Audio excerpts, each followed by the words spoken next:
প্রায় সব মানুষই চায় সারাদিনের শেষে তার মানুষটা পাশে শুয়ে থাকুক, বুকের দেয়ালে কান পেতে রাখুক নিঃশব্দ ভালোবাসা। ঠোঁট খুলে কিছু না বললেও কপালে, চোখে, গালে কিংবা ঠোঁটে একটুখানি ওম ছুঁয়ে থাক, যেন নিঃশ্বাসে ভেসে আসে শব্দহীন যত্ন।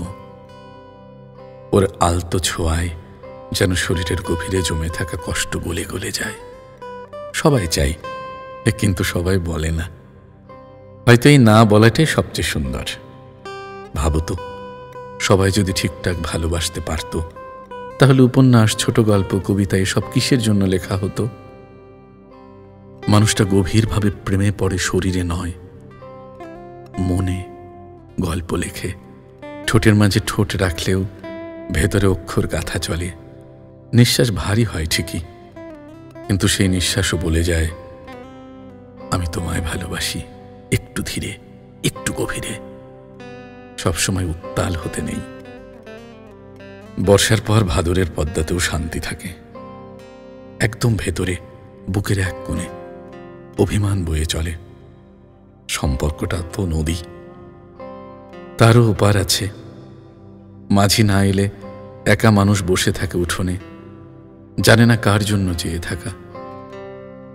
আমাদেরও দেশ আছে, দেশের ভেতরে এক টুকটো ঘর, যেখানে জানালার ফাঁক গলে আলো পড়ে বারান্দায়। গরমের দিনে দেওয়ালে ঠেস দিয়ে ঘামের দাগ পড়ে, সেই দেয়ালেই প্রেম লিখে যাওয়া যায়।